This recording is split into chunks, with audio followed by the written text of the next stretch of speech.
But the thing is that we must have to clarify whether sociology is a science or an art. Whether sociology is a science or not an science. You must have to consider. And each and every consideration depends on its nature and character. ଗୋଟେ scientific ଯୋଉଟା object ଆମେ କହିବା ତାର କିମ୍ବା nature କିମ୍ବା ଗୋଟେ character କିଛି ରହୁଛି ଯୋଉଟା କି ସୋସିଆଲ ସାଇନ୍ସରେ ଆମେ ତାକୁ ପର୍ଟିକୁଲାରାଇଜ କରିପାରିବା ନାହିଁ। In case of water, if we consider the composition is relating to hydrogen and oxygen, but in a society we find certain social behaving animals, certain sociable human beings, but others are antisocial in nature. Both are available. ଗୋଟେ society भितर किसी social रहउचंती किसी aunty social रहउचंती फिर भी society is containing it but when we focus on whether it is science or not science is tested within a laboratory science is tested within a laboratory students suppose you try to understand yourself तुम मैंने बर्तमान ये गोटे social relationship भितर रहिछ किंतु तुम मानक भितरु किए गला गोटे किसी एडवाइजर रहइबो कोन ना नासा रिसर्च सेंटर रो सेठी कौन कला नासा पई प्रोग्रामिंग चलला चांद्रायन से जो चांद्रायन फीलिंग्स पई तमर गोटे सोसाइटी तुमको इन्फ्लुएंस करेला तमे देखो सुनीता विलियम्स रेकॉर्ड कले रिलेटिंग टू साइंटिफिक डेवलपमेंट तांकर गला सैटेलाइट प्रोग्राम क्लासिक एस्ट्रोनॉट किंतु तांको कौन से गोटे सोसाइटी इन्फ्लुएंस करिछि to do certain things with कौन से काम परफॉर्मेंस करिया पई तेनु साइंस गोटे यदि आमे एक्सपेरिमेंटेशन को जिबा सोशियोलॉजी गोटे साइंस नुह आमे किछिटा तार बैकग्राउंड देखिले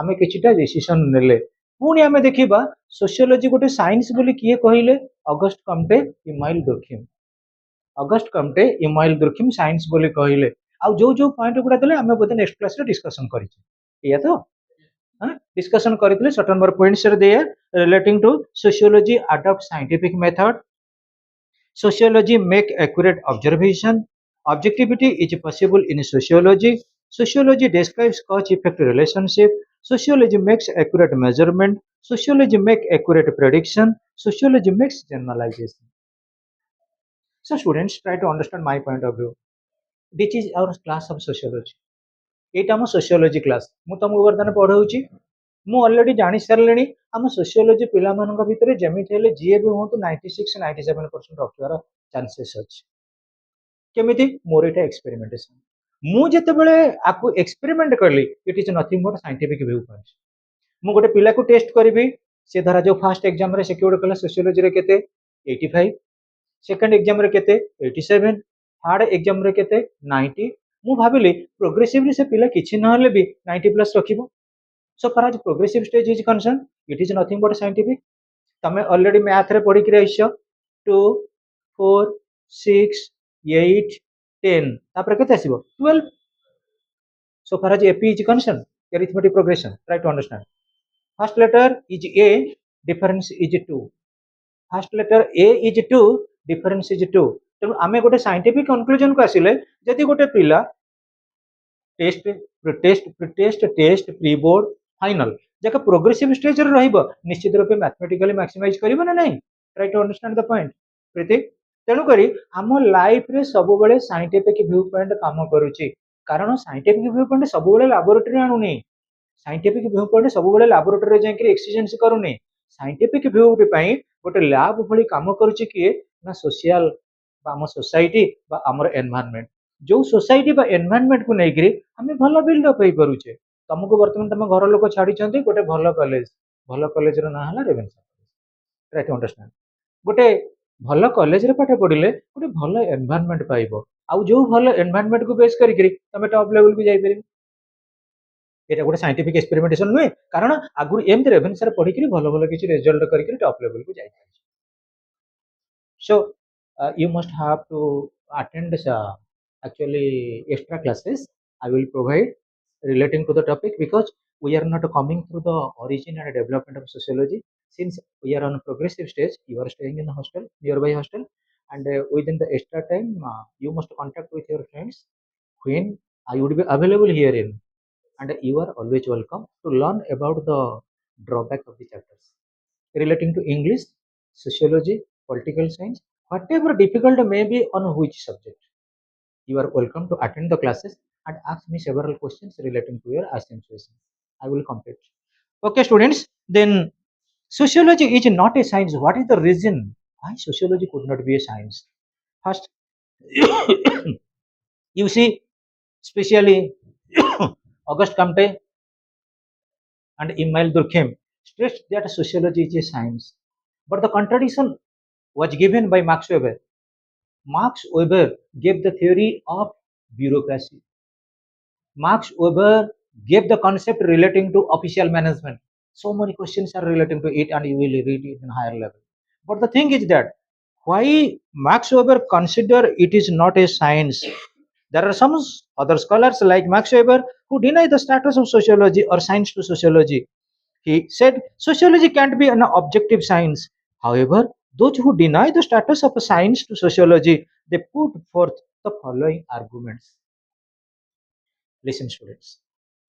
When we discuss about planetary motion given by Kepler, physician, and you may consider the case of C.V. Raman, who gave the theory of optics, got Nobel Prize for that purpose.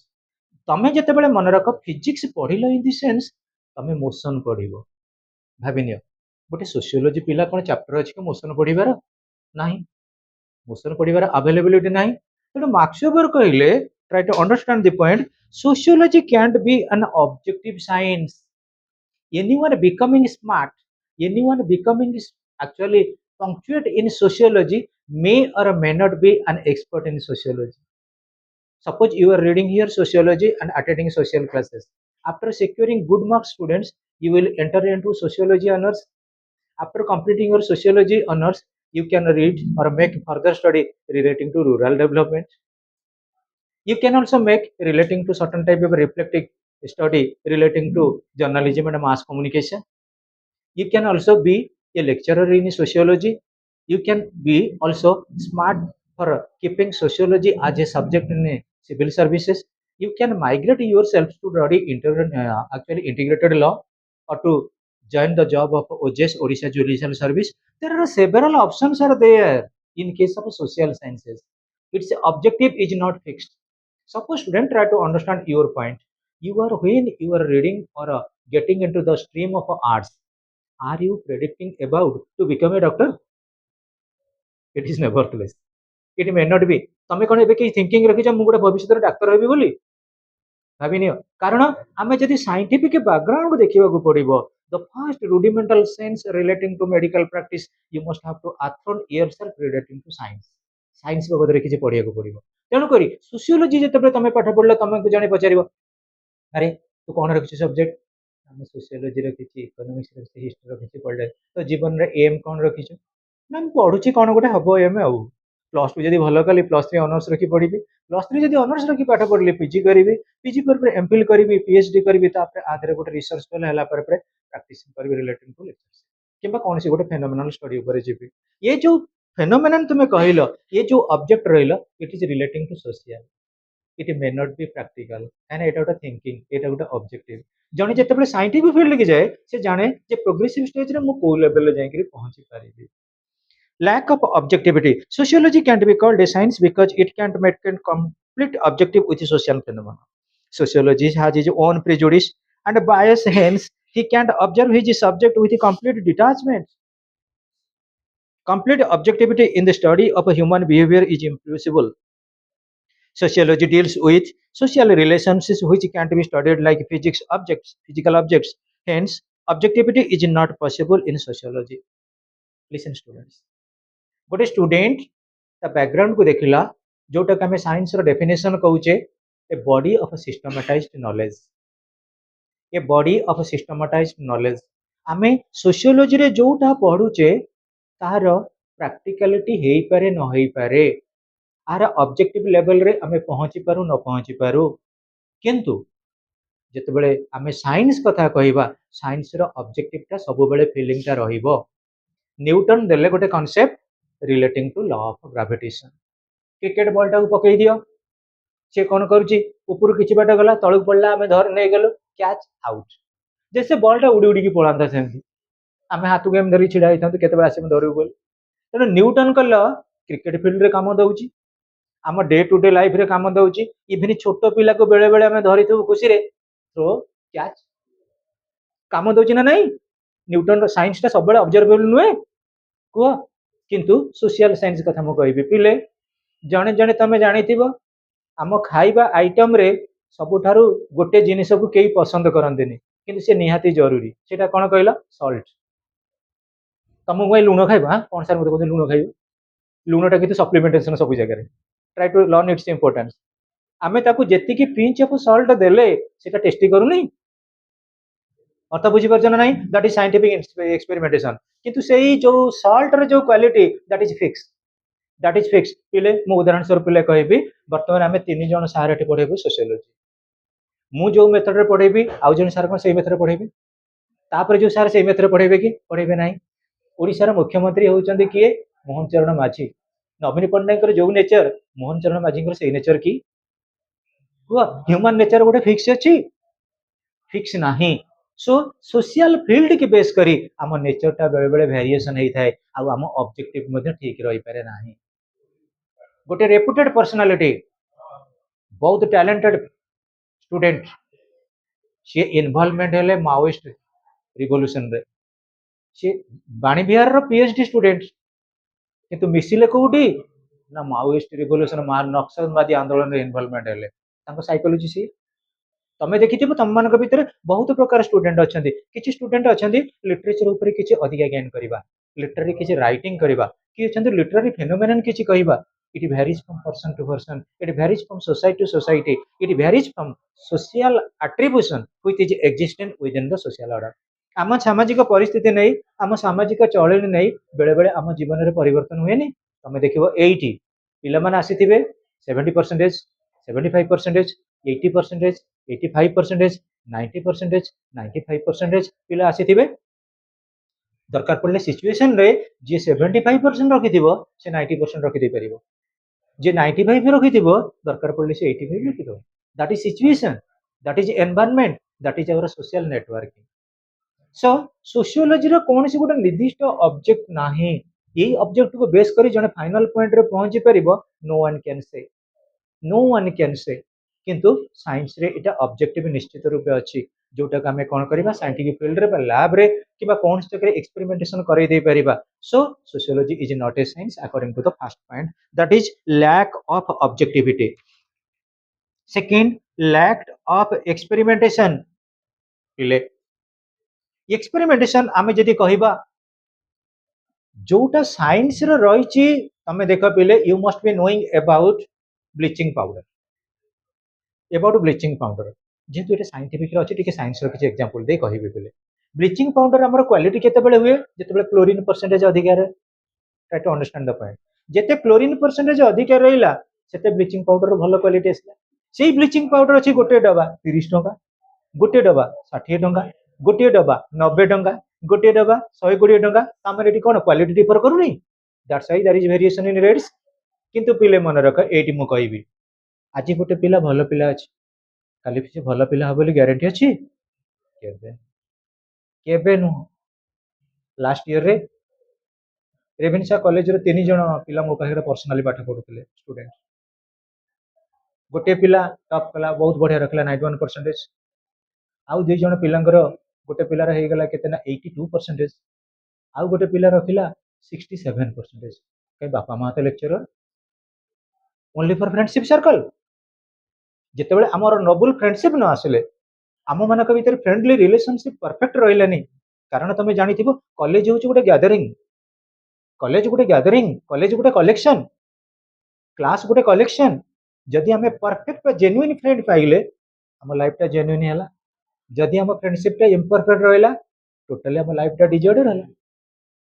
Try to understand my point. ଯେତେବେଳେ friendship circle ରହୁଛି, it is guided by social system, it is guided by sociability, it is guided by human nature and approved by the society। ସେ ସେନ୍ସକୁ ଆମେ ଯଦି consider କରିବା, ସୋସିଓଲୋଜିର ଯୋଉ point ଗୁଡା କେବେ ହେଲେ ପରଫେକ୍ଟଲି ସାଇଣ୍ଟିଫିକ ୱେରେ ୟୁଜ କରାଯାଉନାହିଁ। ଗୋଟେ ହ୍ୟୁମାନ ନେଚରକୁ ତମେ କଣ ଜଜ କରିବ ଏକ୍ସପେରିମେଣ୍ଟେସନ କରିବ? କୁହ। ହ୍ୟୁମାନ ନେଚରରୁ ସେଟା ଭେରି ହେଇଯିବ। କୌଣସି ଗୋଟେ ବାପାଙ୍କର ଯୋଉ କ୍ୱାଲିଟି ଦରକାର ପଡ଼ିଲେ ପୁଅର କ୍ୱାଲିଟି ଭେରି ହେଇଯାଉଛି, ମାଙ୍କର ଯୋଉ କ୍ୱାଲିଟି ଝିଅର କ୍ୱାଲିଟି ଭେରି ହେଇଯାଉଛି। ତେଣୁ ହ୍ୟୁମାନ ନେଚରକୁ ବେସ୍ କରିକି ଆମେ କଣ କହିପାରିବା? ତଥାପି ଗୋଟେ ଟର୍ମ ୟୁଜ ହୁଏ ଇଂଲିଶରେ, ମର୍ଣ୍ଣିଂ ସୋଜ ଦି ଡେ, ମର୍ଣ୍ଣିଂ ସୋଜ ଦି ଡେ। ତମେ ଯଦି ଏବେଠାରୁ ରିଫ୍ଲେକ୍ଟିଂ ଥିବ ପ୍ଲସ୍ ଟୁ ଲେଭେଲରେ, ପ୍ଲସ୍ ଥ୍ରୀ ଲେଭେଲରେ ଆହୁରି ରିଫ୍ଲେକ୍ଟର ହେଇପାରିବ।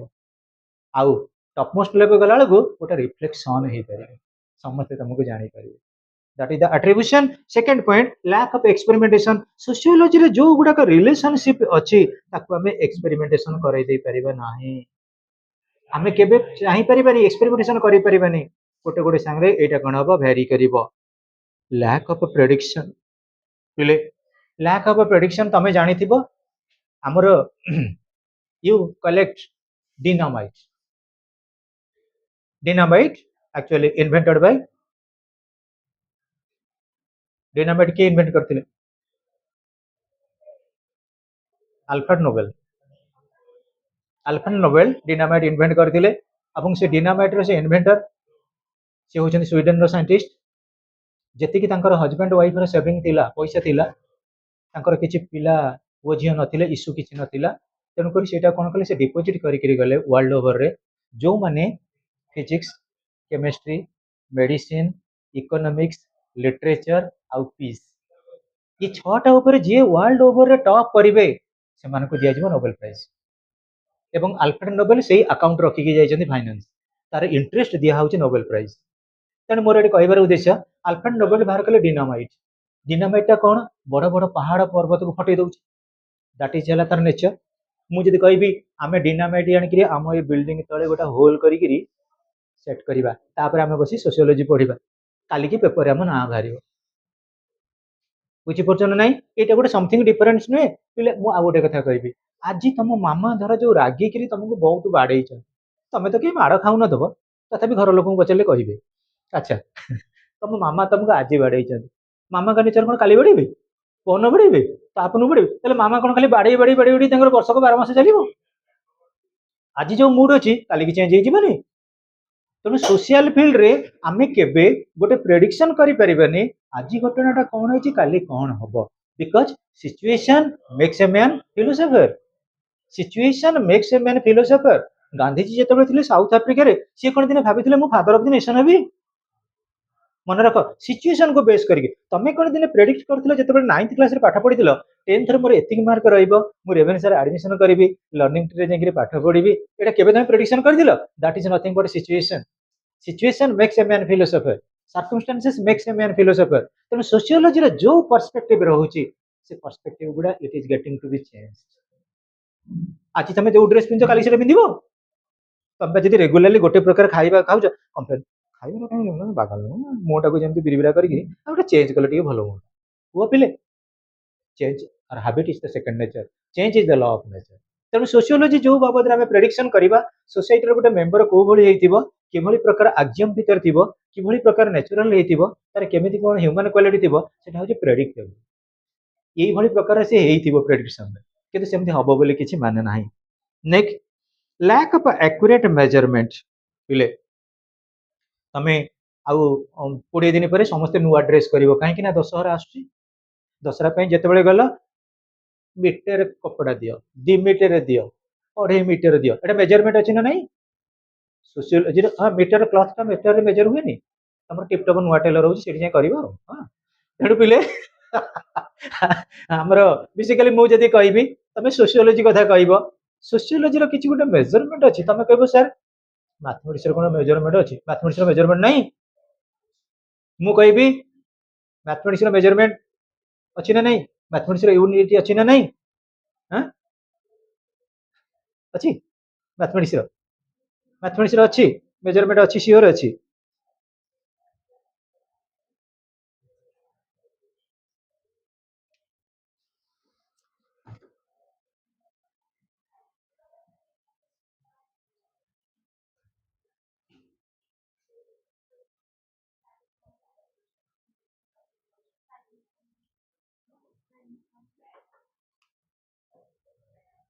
Suppose students, it is a rectangle.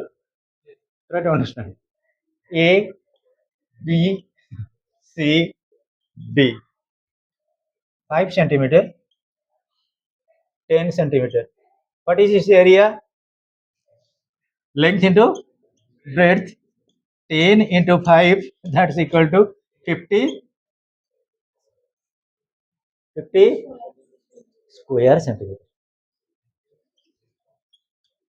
ତାହେଲେ ଆର ଗୋଟେ ୟୁନିଟ୍ ଅଛି ନା ନାହିଁ, ସ୍କୋୟାର ସେଣ୍ଟିମିଟର ଆସିଗଲା। କିନ୍ତୁ ସୋସିଓଲୋଜିରେ ମୁଁ କହିବି ଆମ ଅଶ୍ୱିନ୍ତ ଗୋଟେ ପୁଅ ପିଲା, ସେ ଫ୍ରେଣ୍ଡସିପ ରଖିଲା ଶୁଭମ ସହିତ, ତାହେଲେ ତାଙ୍କର ୟୁନିଟ୍ କିଛି ଆସୁଛି? ଆଜି ଫ୍ରେଣ୍ଡସିପ ଅଛନ୍ତି ବାଇକରେ ଆସୁଛନ୍ତି ବୋଲି, କାଲି ଯଦି ଅଶ୍ୱିନ୍ତ ପଳେଇଗଲା ଦିଲ୍ଲୀ ୟୁନିଭରସିଟି, ଶୁଭମ ପଳେଇବ ପଣ୍ଡିଚେରୀ, କେତେବେଳେ କେମିତି ମଝିରେ ମଝିରେ ଟିକେ ଫୋନ କରିବେ, ଦରକାର ପଡ଼ିଲେ ଯିଏ ଯୋଉ ଲେଭେଲରେ ପଢିଲା ପୁଣି ସେମିତି ଫ୍ରେଣ୍ଡସିପ ବଢିଯିବନି। ଆଜି ଲର୍ଣ୍ଣିଂ ଟ୍ରି ହଷ୍ଟେଲରେ ଅଛ, ତମ ଫ୍ରେଣ୍ଡସିପ ଅଛି, କାଲି ଯେତେବେଳେ ଡିଫରେଣ୍ଟ ହଷ୍ଟେଲରେ ରହିବ ଫ୍ରେଣ୍ଡସିପ ଟା ଟିକେ ଡାଇଭରସିଫାଇ ହେଇଯିବନି। ସୋ ସୋସିଆଲ ରିଲେସନସିପ କୌଣସି ମେଜରମେଣ୍ଟ କରିହବନି। କିଏ କାହାକୁ କେତେ ମାତ୍ରାରେ ଲାଇକ୍ କରିବ ତାର ଗୋଟେ ମେଜରମେଣ୍ଟ ନାହିଁ। ବୁଝିପାରୁଛ ନା ନାହିଁ କୁହ? ତେଣୁକରି it depends on one's competency as well as one's preference relation. So students, lack of a generalization ମୁଁ କହିବି, what is the meaning of a generalization here? ତମେ ମ୍ୟାଥମେଟିକାଲ ପଏଣ୍ଟରେ ଥାଇବ, ଗୋଟେ ତମ ମାନଙ୍କ ଭିତରେ ବହୁତ ପିଲା ବହୁତ ଭେଟରାନ ଥିବ ଷ୍ଟାଟିଷ୍ଟିକ୍ସରେ। ଷ୍ଟାଟିଷ୍ଟିକ୍ସର ଗୋଟେ ଟର୍ମ ୟୁଜ ହୁଏ, ଆମର ଜାଣିଥିବ ଯୋଉ କମ୍ୟୁଟେଟିଭ ଫ୍ରିକ୍ୱେନ୍ସି CF ଅଛି ନା ନାଇଁ, ତାର ଯୋଉ ଡିଫରେନ୍ସଟା ସବୁବେଳେ ଫିକ୍ସ ରହେ ନା ନାଇଁ। ତମେ ଗୋଟେ ଟେବୁଲ କରୁଛ, ଗ୍ରାଫ ଆଟଲିଷ୍ଟ କରୁଛ, ଗ୍ରାଫ ଯେତେବେଳେ କହିବ, ମୁଁ ଧରାଯାଉ କହିବି ମେନ୍ ପଏଣ୍ଟରେ 5 10 15 20 25 30 ଏମିତି ଭ୍ୟାରିଏସନ ଆସିଗଲା ଦୁଇଟା ଆକ୍ସିସରେ। ଏପଟରେ ଯେତେବେଳେ ଏକ୍ସ ଆକ୍ସିସରେ ଯିବ, ସେଇ ଅନୁଯାୟୀ ଆମେ କଣ କରିବା, ଇୟର ଡିଷ୍ଟାନ୍ସ ମଧ୍ୟ ସେମ୍ ରହିବ। ତାହେଲେ କଣ ହବ, ଆକ୍ସିସଟା ଷ୍ଟ୍ରେଟ ଲାଇନ ହବ, ଷ୍ଟ୍ରେଟ ଲାଇନ ହବ ନା ନାଇଁ। ଏଇଟା ଗୋଟେ ପ୍ରେଡିକ୍ସନ ଅଛି, ଏଇଟା ଗୋଟେ ମେଜରମେଣ୍ଟ ଅଛି, ଆ ପାଇଁ ଆମେ ଗୋଟେ ଜେନେରାଲାଇଜେସନ ଆଣିପାରିବା। କିନ୍ତୁ ହ୍ୟୁମାନ ବିହେଭିୟରରେ କେବେ ଗୋଟେ ଜେନେରାଲାଇଜେସନ ଆଣିପାରିବା ନାହିଁ। ମୁଁ କହିବି ପିଲେ, you must be knowing about the theory of punishment. Punishment ବାବଦରେ କିଛି ଜାଣିଛ? ପନିଶମେଣ୍ଟ କଣ ପାଇଁ ଦିଆଯାଏ? ଭୁଲ କାମ କଲେ, ଆଉ ଭୁଲ କାମ କଲେ ବି ରିୱାର୍ଡ ଦିଆ ହୁଏ। ରିୱାର୍ଡ ଜଣଙ୍କ ଜୀବନରେ ଚେଞ୍ଜ ଆଣିବା ପାଇଁ, ଗୋଟେ ଜୀବନରେ ଚେଞ୍ଜ ଆଣିବା ପାଇଁ। ମୁଁ ଉଦାହରଣ ସ୍ୱରୂପ ପିଲେ କହିବି, ଆମର ପ୍ରିୟଙ୍କା ଗୋଟେ ପାଠ କରିନି, ମୁଁ ତାକୁ ଗୋଟେ ଠୋକରେ ଚାପୁଡା ଦେଲି, ସିଏ କଣ କଲା, ଆର କ୍ଲାସକୁ ପାଠ ପଢିକି ଆସିଲା। ଏଇଟା ଗୋଟେ ମେଥଡ। ମୁଁ ପୁଣି କହିବି ପ୍ରିୟଙ୍କା ପାଠ ପଢୁନ ନା? ନାହିଁ ସାର୍। ମୁଁ କହିବି ଆଉ ତୁ କଣ ପଢିଲେ ପାଠ, କଣ କଲେ ପାଠ ପଢିବୁ? ନା ସାର୍ ମତେ 20ଟା ଗୁପଚୁପ ଦଉନାହାନ୍ତି। ମୁଁ ତାକୁ ଗୁପଚୁପ 20ଟା ଦେଇଦେଲି, ସେ ପାଠ ପଢିକି ଆସିଲା। ଦିଟା ମେଥଡ ଆମେ ୟୁଜ କଲେ ନା ନାହିଁ? ପନିଶମେଣ୍ଟର ଦିଟା ୱେ ରହିଲେ ନା ନାହିଁ, ଗୋଟେ ହଉଛି ପଜିଟିଭ ଆଉ ଗୋଟେ ନେଗେଟିଭ। କିନ୍ତୁ ପିଲେ ଆମେ ଯେତେବେଳେ କହିବା ସୋସିଆଲ ଫିଲ୍ଡରେ ଆମର ଯୋଉ ଲ୍ୟାକ୍ ଅଫ ଜେନେରାଲାଇଜେସନ କାହିଁକି ରହୁଛି, ଗୋଟେ ହ୍ୟୁମାନ ବିଙ୍ଗ ପରଫେକ୍ଟଲି ଗୋଟେ ହ୍ୟୁମାନ ବିଙ୍ଗ ସ୍ତରରେ ପହଞ୍ଚିବ ବୋଲି ଆମର କେବେ କୌଣସି ଜାଗାରେ ପ୍ରେଡିକ୍ସନ ନଥିବ। ପ୍ରେଡିକ୍ସନ ନଥିବ। ପ୍ଲସ ଟୁ ସେକେଣ୍ଡ ଇୟରରେ ଯୋଉ ପିଲା ପାଠ ପଢୁଛନ୍ତି ବହୁତ ଓବିଡିଏନ୍ସ, ସେଇ ପିଲାମାନଙ୍କ ଭିତରେ ଟର୍ଣ୍ଣିଂ ପଏଣ୍ଟ ହଉଛି +3ରେ। ଯୋଉ ପିଲା ଧରା ଯୋଉ +2ରେ ଖରାପ ଅଛନ୍ତି, ତାଙ୍କର ଟର୍ଣ୍ଣିଂ ପଏଣ୍ଟ ହେଲା +3 ଲେଭେଲରେ, ଆଉ ସେମାନେ ପିଜିରେ ମଧ୍ୟ ଭଲ କରିପାରୁଛନ୍ତି। ତମେ କଣ ପ୍ରେଡିକ୍ସନ କରିବ? ହ୍ୟୁମାନ ନେଚର ଉପରେ କେବେ ପ୍ରେଡିକ୍ଟ କରିପାରିବନି, କେବେ ବି ପ୍ରେଡିକ୍ସନ ହେଇପାରିବ ନାହିଁ। ଆଉ ଗୋଟେ କଥା ଦେଖ, ଗୋଟେ ଆର୍ଟିକିଲ ବା ଗୋଟେ କମୋଡିଟିର କିଛି ନେଚର ଅଛି। ସୁଗାରକୁ ତମେ ଆଣ, ପାଟିରେ ପକାଅ, ସୁଇଟ, ନିମ୍, ବିଟର, ବିଟର। କିନ୍ତୁ ଗୋଟେ ହ୍ୟୁମାନ ବିଙ୍ଗର ଭାବିଲ, ନେଚର କ୍ୟାରେକ୍ଟର ବହୁତ ଚେଞ୍ଜ ହଉନି? ଗୋଟେ ଝିଅ ଛୋଟ ଥିଲା, ସ୍କୁଲରେ ପାଠ ପଢୁଥିଲା, ତାର ବିହେଭ ଯେମିତି, ଗୋଟେ ଝିଅ ଟିକେ କଲେଜକୁ ଗଲା, ତା ବିହେଭରେ କିଛି ଆଟିଚ୍ୟୁଡରେ ପରିବର୍ତ୍ତନ ଆସୁଛି। ଗୋଟେ ଝିଅ ଯେତେବେଳେ ପିଜି ପାସ୍ ଆଉଟ୍ ହେଲା, ଟିଚର ବା ଲେକ୍ଚରର ହେଲା, ତା ବିହେଭିୟରରେ କିଛି ଚେଞ୍ଜ ଆସିଲା। ଗୋଟେ ଝିଅ ଯେତେବେଳେ ମ୍ୟାରେଜ କରି ଶାଶୁଘରକୁ ଗଲା, ତା ବ୍ୟବହାରରେ କିଛି ପରିବର୍ତ୍ତନ ଆସିଲା। ଗୋଟେ ଝିଅ ଯେତେବେଳେ ଡିଭୋର୍ସ ନେଲା, ଆହୁରି ବଡ ପରିବର୍ତ୍ତନ। That is social change. କେବେ ଆମେ କହିପାରିବାନି ଗୋଟେ ମ୍ୟାଟେରିଆଲ ଚେଞ୍ଜ, ଗୋଲ୍ଡକୁ ତାର ସେପରେ ତମେ କ୍ୱାଲିଟିରେ ଚେଞ୍ଜ କରିପାର, ଗୋଲ୍ଡ କଣ ନେଚର ଚେଞ୍ଜ ହେଇଯିବ? ଭାବିନିଅ, ଗୋଲ୍ଡର ବଏଣ୍ଡିଂ ପଏଣ୍ଟ ଚେଞ୍ଜ ହେଇଯିବ। ୱାଟରଟାକୁ ତମେ ଏଠୁ ନେଇକି ଚନ୍ଦ୍ରପୃଷ୍ଠକୁ ଧରିକି ଯା, ଏଠୁ ନେଇକି ଆଫଗାନିସ୍ତାନ ଯା, ସେ ୱାଟର ହେଇକି ରହିଲା, ୱାଟରର ବଏଲିଂ ପଏଣ୍ଟ କଣ ଚେଞ୍ଜ ହେଇକି ଯିବ? କିନ୍ତୁ ସୋସାଇଟି, ଭାବିନିଅ। ଦୟାନନ୍ଦ ସରସ୍ୱତୀ କଲେ ଆର୍ଯ୍ୟ ସମାଜ, ଆର୍ଯ୍ୟ ସମାଜ ଦୟାନନ୍ଦ ସରସ୍ୱତୀ ଏଷ୍ଟାବ୍ଲିଶମେଣ୍ଟ କଲେ on the ventilation of ବେଦ ଶାସ୍ତ୍ର, go back to ବେଦଜ। ଯୋଉଠି ବେଦ ଅଛି ସେଠି ଭାରତର କଣ ରହିଛି, ହିନ୍ଦୁ ସୋସିଆଲ ଅର୍ଗାନାଇଜେସନ ଅଛି। ଯୋଉଠି ବେଦ ଅଛି ଭାରତର ରିଲିଜିଅନ ପର୍ସପେକ୍ଟିଭ ସେଠି ଅଛି। କିନ୍ତୁ ମୁଁ ଯଦି କହିବି କୃଷକ ସୋସାଇଟି, କୃଷକ ମାନଙ୍କର ଗୋଟେ ସମାଜ, ଆଦିବାସୀ ସୋସାଇଟି, ସେଇଟା ବି ଗୋଟେ ସମାଜ। ପ୍ରତ୍ୟେକ ସମାଜର ଭେରିଏସନ ଆସୁନି? କୌଣସି ଏକ୍ସପେରିମେଣ୍ଟାଲ ଆମେ ଗୋଟେ ଫ୍ୟାକ୍ଟ କହିପାରିବା କି? କହିପାରିବାନି। So students, Last but not the least, terminological inefficiency. Listen students, जो terminology अच्छी particularly तमे कहिलो आमे साइंस रे पढुचे साइंस रे गोटे रहिची मु एग्जांपल कहबी गोटे term motion chemical change physical change physics chemistry mathematics ये टर्म गुड़ा को तुम देख ऑलरेडी समस्त भितर पढ़े आस कौन ये सब हूँ साइंटिफिक टर्म मु कहबी गोटे कास्ट जाति अरे ये कौ टर्म ये कौन साइंस टर्म वा हाँ भाभी नियो तमे पुणी कहि परिबो सर आमे आकु आउ को प्रकार रे बुझेई करी कहि परिबा पिले कहिलो जेतेबेले गोल्ड गोटे पार्टिकल आछी जेतेबेले कोल आछी ताको क्रिएट करछि के नेचर नेचर करनी भाभी नियो नेचर करछि ना नहीं आम human body is created by natural formation human organism किंतु हम ड्रेस कोन नेचर हमको तयारी कर man made try to understand the point जेतेबेले हम सोशियोलॉजिकल पॉइंट कथा कहू कास्ट सिस्टम किए तयारी करछि आमे मु ब्राह्मण से क्षत्रिय से वैश्य से शूद्र चारिटा कास्ट हम क्रिएट करिचे it is man made it is not natural phenomenon किंतु जदि हम कहबो प्लानेटरी सिस्टम पृथ्वी की तैयारी करछि किए शुक्र को तैयारी करछि किए बृहस्पति की तैयारी करछि किए नेचर सो स्टूडेंट्स आमे जेतेबेले कहू टर्मिनोलॉजिकल इनएफिशिएंसी साइंटिफिक टर्म भितरे बहुत गुडा टर्म रही जो गुडा गोटे किसी क्लियर कट मीनिंग आसुनी so far as science is concern मु कहबी मु गोटे ह्यूमन बीइंग ह्यूमन आमे ऑल आर ह्यूमन बीइंग्स पुणी मु कहबी धनी गरीब अर्थ बुझ धनी सर्व शब्द आसला गरीब शब्द आसला से ही धनी भितर पुणी अच्छा जड़े हूँ डोनेटर आउ जड़े हूँ माइजर जड़े दान करी चली आउ जड़े कृपण कर भेरिएसन आसूची ना नहीं कुह ह्यूमन बीइंग सोसाइटी रे से सोसाइटी भितर पुणी जड़े ही होउछंती कौन एमएलए जड़े ही होउछंती कौन एमपी जड़े ही होउछंती कौन मिनिस्टर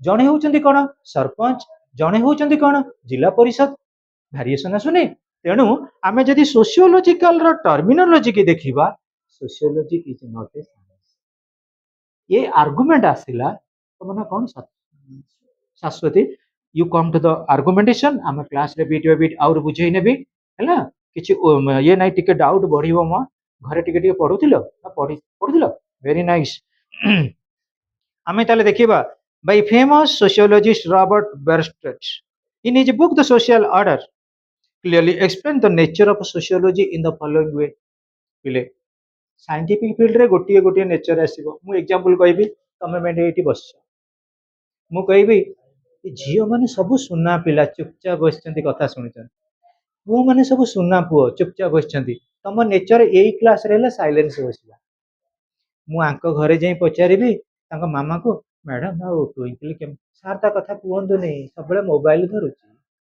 गोटे गोटे नहीं मुझे कहूँ आ मैडम प्रियंका केमी सार खाइबा बारुची ठीक से खाऊ मैडम स्मरणिका केमी सर शोची बहुत तुम ना गोटे गोटे समस्त कंप्लेन आसबनी मो ना आम घर 100टा कंप्लेन आसो अर्थ बुझीपार ना कि साइंटिफिक फील्ड जो आसो गोटे नेचर आसो गोटे कंप्लेन आस ट्राई टू अंडरस्टैंड गोटे कंप्लेन आसो ऑलरेडी तुम साइंटिफिक फील्ड रे दीटा भी जानी शुभम साइंस रो दीटा प्रॉब्लम आसे कौन सेटा गोटे हूँ बेसिक आ गोटे हूँ एसिडिक साइंस की पढ़िया को चेष्टा कर बीट बाय बीट साइंस पढ़ आर्ट्स पढ़ होल हार्टेडली कॉमर्स पाठ भी पढ़ विनर हम ऑलराउंडर हम success is always with you जो फील्ड की जीव survive but try to be the exponent in English literature पूरा एक्सपोनेंट हाउ देखिबा सोशियोलॉजी इज नॉट सोशल से कहले sorry sociology is social and not a natural science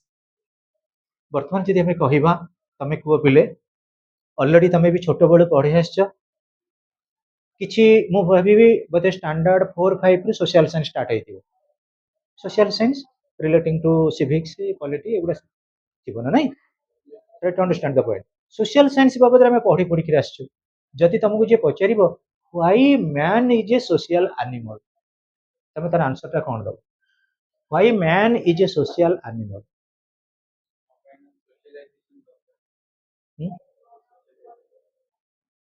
ଆମ ଅଶ୍ୱିନ୍ତ କହିଲା ଗୋଟେ ପଏଣ୍ଟ, ହି ନିଡ୍ସ ସୋସିଆଲାଇଜେସନ। ଆଉ କଣ କିଏ କହିପାରିବ? Why man is a social animal? First of all, he lives in the society. ସେ ଆଉଟସାଇଡ ଦ ସୋସାଇଟି ବଞ୍ଚିପାରିବ କି? କୁହ, ଆଉଟସାଇଡ ସୋସାଇଟି ବଞ୍ଚିପାରିବ? ମୁଁ ଏଠି କହିବି, ତମେ ଆଜି ହଷ୍ଟେଲ ଲାଇଫରେ ଅଛ, ତମେ ଯେତେବେଳେ ଘରକୁ ଗଲ, ତମ ଘର ଲୋକଙ୍କ ସାথে ନ ରହିକି ତମେ କଣ ଗଛ ଉପରେ ଗୋଟେ ମଞ୍ଚା ବାନ୍ଧିକି ରହିବ କି? Try to understand. Pre human primitive age କଥା ଭାବି ନିଅ। ଗୋଟେ ହ୍ୟୁମାନ ବିଙ୍ଗ ବଞ୍ଚିକି ରହିଥିଲା, ଗୋଟେ ହ୍ୟୁମାନ ବିଙ୍ଗ ପାଇଁ ଖାଦ୍ୟ ଥିଲା, ଫୁଡ ଥିଲା, ସେଲ୍ଟର ରହିଥିଲା ତା ପାଇଁ ସବୁ, କିନ୍ତୁ ସିଏ ଗୋଟେ ସୋସାଇଟି ପାଇନଥିଲା। ତେଣୁ ହ୍ୟୁମାନ ଯଦି କୌଣସି ଜାଗାରେ ପ୍ରସ୍ପର ହବ, ପ୍ରସ୍ପରିଟି ଆଚିଭମେଣ୍ଟ କରିବ, there is need of society. When we are needing society, सोसाइटीर आडजेक्टिव होची सोशल। सोसाइटी होची नाउन, आडजेक्टिव हेला सोशल। जे सोसाइटी के लाइक कला, सोसाइटीर गुण को बढ़ेइला, से हेला सोशल। अर्थ बुझी पारछ? आउ गोटे कथा हम अश्वंत कहला, socialisation. Human being needs socialisation, Ashwanth कहवा कथा। What is the meaning of socialisation? Socialisation is a learning process. तमे कहबो जे मैट्रिक मोर सरीगला माने बड़ा अचीवमेंट। हाँ, मैट्रिक रे कोन अछि कि एटा बेसी कि? तमे कहबो पीएचडी सरीगला माने मोर एटा बड़ा अचीवमेंट। ना ना ना ना, आम जीवन शैलीर गोटे प्रत्येक होची लर्निंग प्रोसेस। आमे सबुठु किछि किछि जिंस ग्रहण करबा को चेष्टा करबा। तमे वर्तमान क्लास रे किछि शिखिल, सेटा हला तमर सोशलाइजेशन। क्लास रे गला परे तमे जले बुक धरिके तम सांग मानक सहित डिस्कशन करिवो, रिफ्लेक्शन करिवो, सेटा गोटे सोशलाइजेशन प्रोसेस नुहे कि? Learn and let learn to others, it is nothing but one of the guiding principles of socialization process. तेणु आमर सेकेंड पॉइंट देखिबा हमें, sociology is a positive and not a normative science. What is the meaning of a normative science? Normative science in the sense it is considered to be value laden. Value laden कोन? एटा गोटे positive science. Positive माने sociology भितर कोन अछि? Family. Sociology भितर कोन अछि? कास्ट। सोशियोलॉजी भितर कोन अछि? Village community. सोशियोलॉजी भितर कोन अछि? मैरिज। सोशियोलॉजी भितर कोन अछि? Divorce. Almost all the things are there. Hindu law is there. एटा पॉजिटिव वे रे हमें कोन कले एक्सेप्ट कले। It is not normative. काहाको बाध्य बाधकता सहित ए फिलोसॉफी की हमें लैडेन करबानी, अर्थात बोझ भलिया लदी दबा। तमे मु कहबी उदाहरण स्वरूप पिले गोटे किछि मेडिसिन खाओ। कौन से मेडिसिन? मु कहि पैरासिटामोल। ज्वर होइछि, पैरासिटामोल 650 बा 500 खाइलो। केतेटा खाइबो? गोटिए। गोटिए ना नहीं?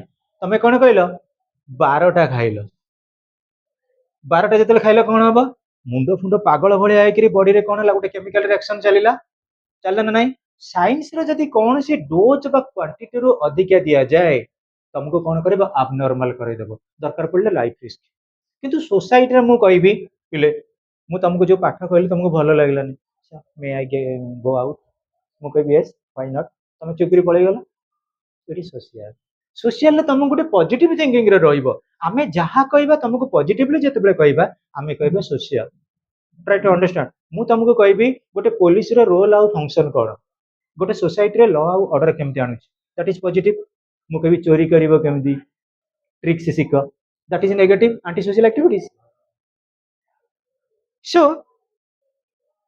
sociology is a pure science and not an applied science. It is pure science माने एठी किछि फिल्टरिंग करबा दरकार नाही।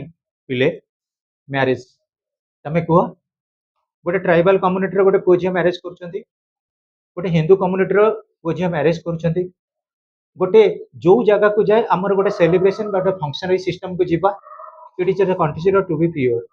काहे कि प्योर कहबा? It is justified. गोटे ह्यूमन लाइफ है जस्टिफाइड, इट हला प्योर। किंतु जेतेबेले आमे कहिबा साइंस कथा कहिबा, साइंस टा कोन कि अप्लाइड करा जाय पारे, किंतु सोशियोलॉजी रो जो फैक्टर गुडा अप्लाई करा जाय परिबनी। पुनी मु तमु कहली सोशियोलॉजी रे मैरिज गोटे अछि, कास्ट गोटे अछि, फैमिली गोटे अछि, किंतु कोन आमे जबरदस्ती किए कहथु मैरिज करि परिबिनी, मैरिज करबी त करि दे परिबा? तल नबिली मो काहे अनमैरिड रहले? एपीजे अब्दुल कलाम काहे अनमैरिड रहले? लता मंगेशकर काहे अनमैरिड रहले? मन रख, जोटी मन रख, आमे कंसीडर करबा social view point, marriage is justiciable but it is not compulsory.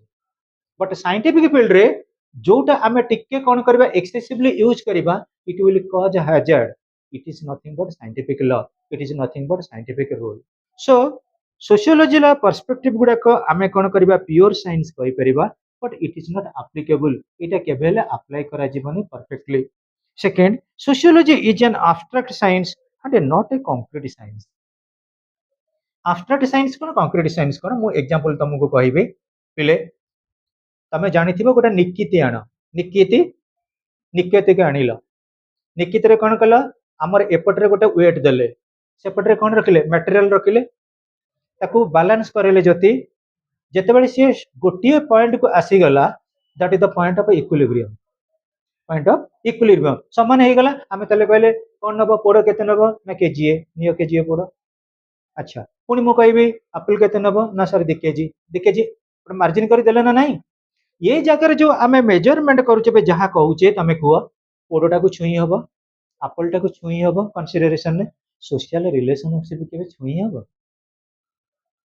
ତେଣୁ ସୋସିଓଲୋଜି ଗୋଟେ ଆବଷ୍ଟ୍ରାକ୍ଟ ଇଟ୍ ଇଜ ଅନଟଚେବଲ ସୋସିଓଲୋଜିର ଯୋଉ ରିଲେସନସିପ ଅନଟଚେବଲ ଆମେ ଯେତେବେଳେ କହିବା ବାପ ପୁଅ ରାସ୍ତାରେ ଯାଉଛନ୍ତି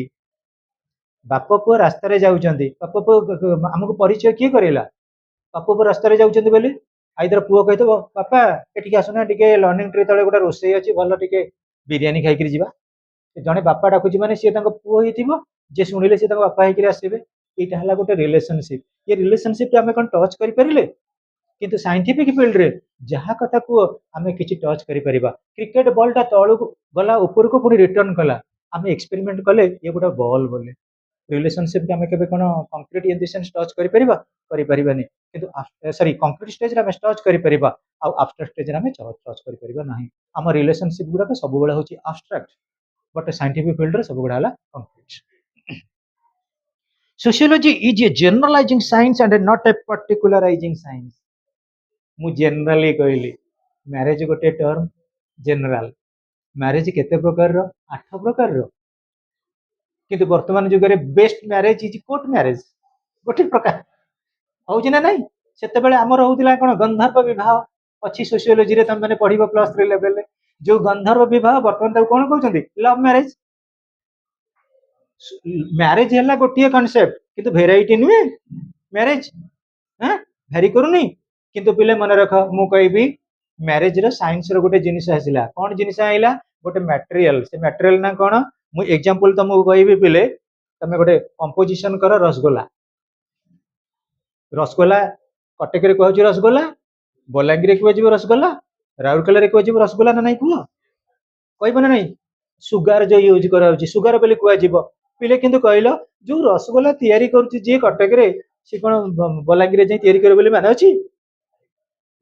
ମାନେ ଅଛି ନାହିଁ ତେଣୁ ସୋସିଓଲୋଜି ବୁକ୍ କଥା ଯଦି କହିବା ଏଟା ସାଇଣ୍ଟିଫିକାଲି ପବ୍ଲିକ ହେଇଛି ବୁକଟା ସାଇଣ୍ଟିଫିକାଲି ତିଆରି ହେଇଛି ନା ନାଇଁ କିଛି ପେପର ଆସିଛି ଇଙ୍କ ପବ୍ଲିଶର ପବ୍ଲିଶ କରିଛନ୍ତି ତାକୁ ବ୍ରାଣ୍ଡେଡ ହେଇକି ଲେବଲିଂ ହେଇକି ମାର୍କେଟରେ ଛଡା ହେଇଛି କିନ୍ତୁ ସୋସିଓଲୋଜି ଯୋଉ ପଢେଇବେ ସେ କଣ ଜଣେ ଲୋକ ପଢେଇବେ କଲେଜ ସାର୍ ପଢେଇ ପାରନ୍ତି ଆମ କୋଚିଂ ସାର୍ ପଢେଇ ପାରନ୍ତି ବାପା ପଢେଇ ପାରନ୍ତି ମାମା ପଢେଇ ପାରନ୍ତି ଭାଇ ପଢେଇ ପାରନ୍ତି ଭଉଣୀ ପଢେଇ ପାରନ୍ତି so students it varies from person to person ତେଣୁ sociology is a generalising science not a particular science ଗୋଟିଏ ଜାଗାରେ ପର୍ଟିକୁଲାରଲି ଆପ୍ଲିକେବୁଲ ହବ ବୋଲି ମାନେ ନାହିଁ ଜଣେ ସାର୍ ସୋସିଓଲୋଜି କେବଳ ଅଲ ଓଭର ଓଡ଼ିଶାରେ ପଢେଇବେ ବୋଲି ମାନେ ନାହିଁ ସମସ୍ତେ ଭେରାଇଟି ରକମର ପଢେଇ ଦେଇପାରିବେ last sociology is both a rational and an empirical science okay students what is the meaning of rational and empirical science rational in the sense ମୁଁ ଯଦି କହିବି genuine sense ରେ ଆମକୁ କୁହାଯାଇଛି ଯୋଉଟା କୁହାଯିବ that is genuine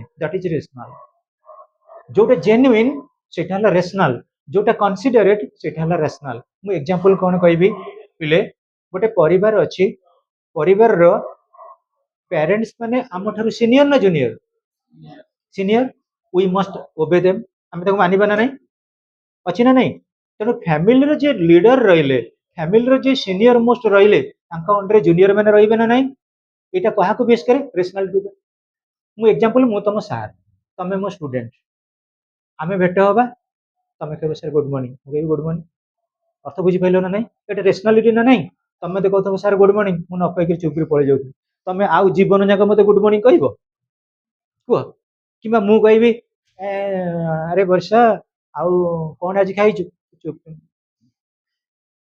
ସାର୍ ଆଜି ଟିକେ କିଛି ଖାଇନି ତ ମୁଁ ଆଜି ଖୁଦୁରୁକୁଣୀ ଓଷା ଅଛି ପାଠ ପଢା ସରିଲେ ଠାକୁର ପୂଜା ପରେ ଖାଇବି ତେଣୁ ଏଇଟା ହଉଛି କମ୍ୟୁନିକେଟିଭ। ରେସନାଲ ଇନ୍ ଦି ସେନ୍ସ ବିବେକ ବୁଦ୍ଧି ଦୃଷ୍ଟିରୁ ଯୋଉଟା କାମ କରାଯାଏ ସେଇଟା ହଉଛି ରେସନାଲ। ଯୋଉଟା ବିବେକ କିମ୍ବା ବୁଦ୍ଧି ନଥାଏ ସେଇଟା ହେଲା କଣ ଇରେସନାଲ। କିନ୍ତୁ ମ୍ୟାଥମେଟିକ୍ସ ରେ ଏଇଟା ଅଲଗା, ରାସନାଲ ନମ୍ବର ଇରେସନାଲ ନମ୍ବର। ସାଇଣ୍ଟିଫିକ ଫିଲ୍ଡରେ ସେଇଟା ଏକ୍ସପେରିମେଣ୍ଟେସନ ଅଲଗା ଆସିବ। ତେଣୁ ଆମେ ଯଦି ଦେଖିବା ସୋସିଓଲୋଜି ଇଜ ବୋଥ ଏ ରାସନାଲ। ଆମେ କେମିତି ଗୋଟେ କମ୍ୟୁନିଟି ଲାଇଫରେ ରହିବା, ମୁଁ ଏକ୍ସାମ୍ପଲ ପିଲେ କହିବି। ଆମ ସୋସାଇଟି ଆମକୁ କହୁଛି, ଆମ ସୋସାଇଟି ଆମକୁ କଣ କହୁଛି, ଗ୍ୟାଦରନେସ୍ ୱିଥ କମନ ଅବଜେକ୍ଟିଭ। ଆମେ ସମସ୍ତେ ଏକାଠି ହବା, ଆମେ ସମସ୍ତେ ଠୁଳ ହବା, ଆମେ ସମସ୍ତେ କଲେକ୍ସନ ଭିତରେ ରହିବା, କିନ୍ତୁ ଆମ ଅବଜେକ୍ଟ ରହୁଛି ଗୋଟିଏ। ତମେ ହଷ୍ଟେଲରେ ରହିବାର 70 ଜଣ ପିଲା, ତମ ଅବଜେକ୍ଟ ରଖିଲ କଣ, ହାଉ ଟୁ ଗେଟ୍ ଆଚିଭମେଣ୍ଟ। ତମ ଆଚିଭମେଣ୍ଟଟା କେମିତି ପାଇବ, that is the vital factor relating to your social life। ତମେ ଗୋଟେ, ମୁଁ କହିବି ଆମେ ଗୋଟେ ମ୍ୟୁଜିକ ସୋସାଇଟି କରିବା। ମ୍ୟୁଜିକ ସୋସାଇଟି ହେଲା, ମ୍ୟୁଜିକ ସୋସାଇଟିରେ ଆମେ କଣ କଲେ, ଧରାଯାଉ ମୁଁ କଣ କଲି ଅର୍ଗାନ ବଜେଇଲି, ଆମ ଟୁଇଙ୍କଲି କଣ କଲା ବଜେଇଲା ତାବଲା ବଜେଇଲା, ଆମ ପ୍ରିୟଙ୍କା କଣ କଲା ସେ ଭଲ ଗୀତ ଗାଏ, ସେ ଗୀତ ଗାଇଲା। ଆମେ 3 ଜଣ ମିଶିବା ଦ୍ୱାରା କଣ ହେଲା, ଆମ ସୋସାଇଟି ମ୍ୟୁଜିକ ସୋସାଇଟି ସକ୍ସେସ ହେଲା। ମୁଁ ଏକ୍ସାମ୍ପଲ କଣ, ମୁଁ ଗୋଟେ ଲାଇନରେ ବଜାଉଥିବି ଅର୍ଗାନ, ସିଏ ଗୋଟେ ଅର୍ଗାନ ବଜାଉଥିବ ଲାଇନରେ ତାବଲା, ଇଏ ଗୋଟେ ପ୍ରକାର ଗୀତ ଗାଉଥିବ, ଯିଏ ଶୁଣିବେ ଆମକୁ ଖାଲି ଟମାଟୋ ପଚରା ଆଣ୍ଡା ଫୋପାଡୁଥିବେ। ସେଇଟା କଣ ଗୋଟେ ସୋସାଇଟିର ଅବଜେକ୍ଟିଭ? ସମସ୍ତଙ୍କର ଗୋଟେ କମନ ଏମ୍ ରହିବ, କମନ ଅବଜେକ୍ଟିଭ ରହିବ, କମନ ଏନ୍ଥୁ ରହିବ, ଯାହାଦ୍ୱାରା ଆମେ ସକ୍ସେସ ହେଇପାରିବା। That is relating to the nature of sociology. Eat is a science, eat is not a science. ଟିକେ ତମକୁ କିଛିଟା ଅବଜେକ୍ଟିଭ ଡିସ୍କସନ କରେଇ ଦଉଛି। ଓକେ ଷ୍ଟୁଡେଣ୍ଟସ୍, ଯିଏ ଆମକୁ ପଚାରିବ what is the meaning of science, a body of systematised knowledge. Systematically ଯୋଉଟାକୁ ହାସଲ କରାଯାଏ, ସିଷ୍ଟମେଟିକାଲି ଯୋଉଟାକୁ ହାସଲ କରାଯାଏ ସେଇଟା ହେଲା ସାଇନ୍ସ। ସେକେଣ୍ଡ ଷ୍ଟୁଡେଣ୍ଟସ୍, ତମକୁ ଯିଏ ଆଟଲିଷ୍ଟ ପଚାରିଲା ଆରେ ସାଇନ୍ସର ଡେଫିନେସନ୍ସ ଏଇଆ, what is the definition of art, art କଣ କହିବ, art is theoretical in nature. ଆର୍ଟଟା ସବୁବେଳେ ଥିଓରିଟିକାଲ ନୁହେଁ, এটা କଣ ପ୍ରାକ୍ଟିକାଲ ହେଇପାରିବ? ପ୍ରାକ୍ଟିକାଲ ରୁ ଆମେ ଯଦି ଥିଓରି ଆଉ ପ୍ରାକ୍ଟିକାଲ କୁ ଆଡମିକ୍ସ କରିବା ସେଟା ହଉଛି ସାଇନ୍ସ। ଆର୍ଟଟା ହଉଛି କଣ ଆମର, ମନେ ରଖ ଥିଓରିଟିକାଲ ପର୍ସପେକ୍ଟିଭରେ, ଥିଓରିଟିକାଲ ପର୍ସପେକ୍ଟିଭରେ ଆମକୁ ଯିଏ ଯାହା କହିଦେଲା। ମୁଁ ଏକ୍ସାମ୍ପଲ ବର୍ତ୍ତମାନ କହିବି, ଆମେ ଏଠି ଅଛେ କେତେ ଜଣ ନା 15 ଜଣ, ଆମକୁ କୁହାଯିବ ଜଣେ ଜଣେ କିଛି କମେଡିଆନ ରୋଲ କର, ଆମେ ସମସ୍ତେ କଣ ଗୋଟେ ପ୍ରକାର ରୋଲ କରିପାରିବା? ଇଟ୍ is not possible. So art is theoretical, but science is getting to be systematized knowledge, and that is the practicality. ପୁଣି ପିଲେ ଆମେ କହିବା who are the reputed personalities relating to the repudiation of sociology as a science। sociology ଗୋଟେ science ବୋଲି କିଏ କହିଥିଲେ? Emile ଦୁର୍ଖିମ୍, August କମ୍ଟେ। ଆଚ୍ଛା, ପୁଣି ଯଦି ଦେଖିବା ଆମର ଏଇ ପଏଣ୍ଟ ଗୁଡା ମନେ ରଖିଦବ, କାଲି ମୁଁ ଦେଖୁଛି ଯେତେ ଦୂର ସମ୍ଭବ ଆସି ପହଞ୍ଚି ନୋଟ୍ସ କରିବା ପାଇଁ। ଫାର୍ଷ୍ଟ ରହୁଛି sociology is a science, ଖାଲି ହେଡିଂ ମନେ ରଖିବ, sociology is a science because it adopts scientific method, it makes, it make ଲେଖା ହେଇଛି ତାକୁ makes କରିଦବ, it makes accurate observation। third, objectivity is possible in sociology। fourth, sociology describes cause effect relationship, cause effect relationship। ବୋଲେ ଏଇଠି ଟିକେ ତମର ଗୋଟେ concept clear କରୁଛି, ତମେ ସବୁ ଭଲ ଷ୍ଟାଣ୍ଡାର୍ଡ ପିଲା ଗୁଡେ କହିଲ କଜ ଇଫେକ୍ଟ ରିଲେସନସିପ ଆମର କୋଉଠି ସାଧାରଣତଃ ରହିଥାଏ? ମୁଁ କହିବି there can be no smoke without fire, there can be no smoke without fire। ନିଆଁ ନଥିଲେ ଧୂଆଁ ନାହିଁ, କିନ୍ତୁ ଇଲେକ୍ଟ୍ରିକ ହିଟର ଜଳୁଛି, ଧୂଆଁ ବାହାରୁଛି କି? try to understand my point। Scientific ଫିଲ୍ଡରେ ସୋସିଆଲ ଅବଜେକ୍ଟିଭ ଫୁଲଫିଲମେଣ୍ଟ ହେଇପାରିବନି। ଯେତେବେଳେ ହିଟର ଜଳିଲା ଏମିତି ସେମିତି ହିଟ୍ ଆସୁଛି, କିନ୍ତୁ ଧୂଆଁ ବାହାରୁଛି କି? ଧୂଆଁ ବାହାରୁନି। କିନ୍ତୁ ଆମର କଥା ରହିଛି କଣ, ନିଆଁ ନଥିଲେ ଧୂଆଁ ନାହିଁ। ସୋ ଷ୍ଟୁଡେଣ୍ଟସ୍, ଆମେ ପୁଣି ଦେଖିବା କଜ ଇଫେକ୍ଟ ରିଲେସନସିପ। ଆମେ ଯଦି କହିବା ଗୋଟେ ଫ୍ୟାମିଲି ରିଲେସନସିପ ଭଲ ବଣ୍ଡିଂ ରିଲେସନସିପ, ଦ୍ୟାଟ ଇଜ ଅର୍ଗାନାଇଜଡ। ଯେତେବେଳେ ଫ୍ୟାମିଲି ରିଲେସନସିପଟା ଡିସପେଲ୍ଡ ହେଇଯାଏ, ଅନଅର୍ଗାନାଇଜଡ ହେଇଯାଏ, ଡିସଅର୍ଗାନାଇଜଡ ରହିଯାଏ, ସେତେବେଳେ କଣ ହୁଏ? ଡିଭୋର୍ସ। ପ୍ରତ୍ୟେକ ଫିଲ୍ଡରେ ପଢିବ, ବିଟ୍ ବାଇ ବିଟ୍ ପଢିବ, ପ୍ରତ୍ୟେକ ପଏଣ୍ଟକୁ ପଢିବ, ଗୋଟେ ଗୋଟେ ସେପାରେଟ କପି କରିବ, ଆଉ ମତେ ପଚାରିବ ସାର୍ ଆର ଅର୍ଥ ବୁଝାନ୍ତୁ। କାରଣ ମୁଁ ବର୍ତ୍ତମାନ ସମସ୍ତଙ୍କର ଷ୍ଟାଣ୍ଡାର୍ଡ ମତେ ଜାଣିବା ପାଇଁ କିଛି ଲାଗିବ, ଅଟୋମେଟିକ ଗୋଟେ ଖାଲି ଏକ୍ସାମ ହେଲା ପରେ ପରେ ତାପରେ we will concentrate on personal development। then students, sociology makes accurate measurement। ଏଠି ଆମେ କହିଥିଲେ accurate measurement କେମିତି? on the basis of social relationship। social relationship ପିଲେ ତମର ବହୁତ ସମୟ କମ୍ପିଟେଟିଭ ରେ ପଡେ କହିଲ? ତମର ଯେ ମଦର୍ସ ବ୍ରଦର୍ସ ଫାଦର, ତମର କଣ ହେବେ? Mother's brother's father, maternal grandfather, ଏଇଟା ସବୁ ତମର ପଢିବ ରିଜନିଂ ରେ ଅଛି। ଏଇଟା ବହୁତ କମ୍ପିଟେଟିଭ ରେ ଆସେ। ତେଣୁକରି ଏଇଟା ଯୋଉ ରିଲେସନସିପ, ତମେ ତମ ଅଜାଙ୍କୁ ଦେଖିଲ ମ୍ୟାଟର୍ନାଲ ଗ୍ରାଣ୍ଡ ଫାଦର, କଣ ଭାଇ ଆସିଲ ଖାଇବ, ଆମର ଗୋଟେ ସୋସିଆଲ ରିଲେସନସିପ ଅଛି ନା ନାଇଁ? ହେଁ, ମାଙ୍କ ଭାଇ ତାଙ୍କୁ ଆମେ କଣ କହିବା? ମାଟର୍ନାଲ ଅଙ୍କଲ। ଅଙ୍କଲ କହିବ ମଉସା ଆସିଲ। ଏଇଟା କେମିତି ହବ? ସୋସିଓଲୋଜିରେ ମଧ୍ୟ କିଛି ଗୋଟେ ରିଲେସନସିପ ଫିକ୍ସ ରହିଛି। ସେଇଥିପାଇଁ ଆମେ କହୁଛେ sociology makes accurate measurement, then sociology makes accurate prediction। ହଁ ପିଲେ, accurate prediction ଆମର କେମିତି sociology ରେ କରାଯାଏ? ତମମାନଙ୍କ ଭିତରୁ ଏଇନା ଯୋଉ ପିଲା ଯୋଉ ଝିଅ ପୁଅ ମାନଙ୍କୁ କହିବା, ଆରେ ପିଲେ ଆଉ ତମେ ପ୍ଲସ ଟୁ ରେଜଲ୍ଟ କେବେ ବାହାରିବ, ପ୍ଲସ ଟୁ ରେଜଲ୍ଟ ପରେ କଣ କରିବ? ତମେ କଣ କହିବ? ପ୍ଲସ ଟୁ ରେଜଲ୍ଟ ପରେ ପରେ ଆମେ ପ୍ଲସ ଥ୍ରୀ କରିବୁ। ମୁଁ ଯଦି କହିବି ପ୍ଲସ ଟୁ ରେଜଲ୍ଟ ପରେ ମ୍ୟାରେଜ କରିବ, ହଁ ସାରଙ୍କ ମୁଣ୍ଡ ଖରାପ ନା କଣ? ସାରେ କଣ 50% ପାଗଳ ହେଇଯାଇଛନ୍ତି ବୋଧେ? ମୋର କହିବାର ଉଦ୍ଦେଶ୍ୟଟି କଣ? ତମେ ସିନା ପ୍ଲସ ଟୁ ରେଜଲ୍ଟ ପରେ ମ୍ୟାରେଜ କରିବନି, ମୁଁ କଣ କହିଛି କୋଉ ଇୟରରେ ମ୍ୟାରେଜ କରିବ ବୋଲି? ଆଉ 15-20 ବର୍ଷ ପରେ ତମେ ଯଦି ମ୍ୟାରେଜ ନ କଲ, ବାଟଘାଟରେ ଲୋକ କହିବେ ଏଇ ଜାଣିଛୁ ଇଏ ମ୍ୟାରେଜ କରିନି। ମ୍ୟାରେଜ କଲେ ଭୁଲ, ନ କଲେ ଭୁଲ, ଆମର ପବ୍ଲିକ ଓପିନିଅନ ନାହିଁ। ତମେ ସେଠୁ ବାଧ୍ୟ ହେଇକିରି ଘର ଲୋକ, ପୁଅ ମାନେ କଣ ସେଠୁ ଘର ଲୋକ ମାନେ ଚେଷ୍ଟା କରିବେ, ଆରେ କେତେ ପୁଅକୁ ଏଜ ହେଲା, ଝିଅକୁ ଗୋଟେ ଏଜ ହେଇଗଲା, ତାଙ୍କୁ କିଛି ମ୍ୟାରେଜେବୁଲ ଏଜ କୁ ଆମେ କଣ କରିବା? କନଫର୍ଟ କରିବା। ଗୋଟେ ସିଚୁଏସନ ଅଟୋମେଟିକାଲି କମ୍ପେଲ କରିବନି? ତେଣୁ ସୋସିଓଲୋଜିରେ ମ୍ୟାରେଜ ଅଛି ମାନେ ଏଇଟା ହଉଛି ଗୋଟେ ପିଓର ଫ୍ୟାକ୍ଟର। କୋଉଠି 100ରେ 5 ଜଣ 10 ଜଣ ମ୍ୟାରେଜ ନ କରୁଥିବେ, ତାହେଲେ ସମସ୍ତେ କିଛି କିଛି ମ୍ୟାରେଜ କରିବେ ନା ନାଇଁ? ନାଇଁ ମା, try to understand the point. ତେଣୁ ପୁଣି କହିବି sociology makes generalisation. Sociological point को आम जदि जीवा, आर गोटे जेनरालाइजेशन अच्छी। जेनरालाइजेशन कौन? मु कहबी पिले, गोटे चाइल्ड की तार जो प्रकृत में इनिशियल स्टेज को आम कौन कहू? इनफेंसी कहूना नहीं? से इनफेंसी गोटे टर्म अच्छी ना नहीं? ऑलरेडी सोशियोलॉजिकल सोशलाइजेशन प्रोसेस रे अच्छी। Infancy, childhood, adult, adulthood, adult, a bit by bit आम स्टेजेस देखा, एटा सोशियोलॉजी अच्छी ना नहीं? कुह, तेणुक आम गोटे जेनरालाइजेशन स्टेज को आसीपर ना नहीं? तमें जितेबाला कुनि कुनि पिला अछ, केते छोट पिलू अच्छा तुम कौ जाके 9 वर्ष जाके समस्ते पचारे तो नाटा कौन? तो ना तुम पछु कौन चेक मुझे पचार 9 वर्ष भितर गोटे पिला को पचार तो ना कौन? से कह मो ना हूँ नवीन। सी कहला नवीन, अच्छा 10 वर्ष रु 20 वर्ष जाके गोटे पिला को पचार ना ना पचार ना, पुआ कौन पढ़ु, झील कौन पढ़ु पचार ना नहीं? कुह पचारे कौन पढ़ु। जिते 20 वर्ष रु 40 वर्ष होगा, कौटी कौन कम कर कौ जब अच्छे कौन कर किए पचार हठात देखो आप नाटा कौन, तुम कह तुम किए मो ना पचार गोटे झील पिला मुझे जाऊँगी, मुझे ट्विंकल की चिन्ह जानी, मुझे देखिए मैगजीन दुकान से गोटे मैगजीन किणुची, मुझे झील तुम कौटी पढ़ुच? सी कह मु पढ़ुची रेभेन्सा पढ़ुची कि कमी कह, मुझे कहबी झील तुम ना कौन ना who are you to ask you my name, मो ना तुम कौन दरकार अच्छी, आपण ना प्रथम कौन? अर्थ अच्छी ना नहीं? पिले मु कहबी गोटे लोक जॉब सेक्टर रहा 40 रु 60 वर्ष जाके लोक कौन करे? सेविंग करे, सेविंग करे 60 वर्ष हो गला से पिला लोक गोटे कौन कर?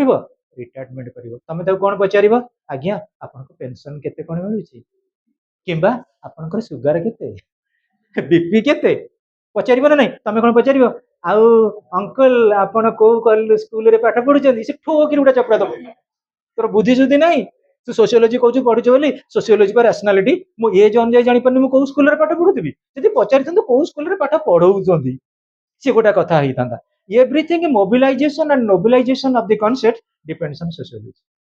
सोसाइटी बहुत बढ़िया जिनस, आमे प्रकृति रे आ जंगल लाइफ रे ना, आमे महाकाश रे रहिबा कथा बे चिंता करबानी, किंतु आमे जो लेवल रे अच्छे जोटी अच्छे जदि भलो रिजल्ट करबा, इट इज सेल्फ रियलाइजेशन। आ केते समय सरी गलानी? भल पढ़ा कौन कौन सब्जेक्ट झील रखीच?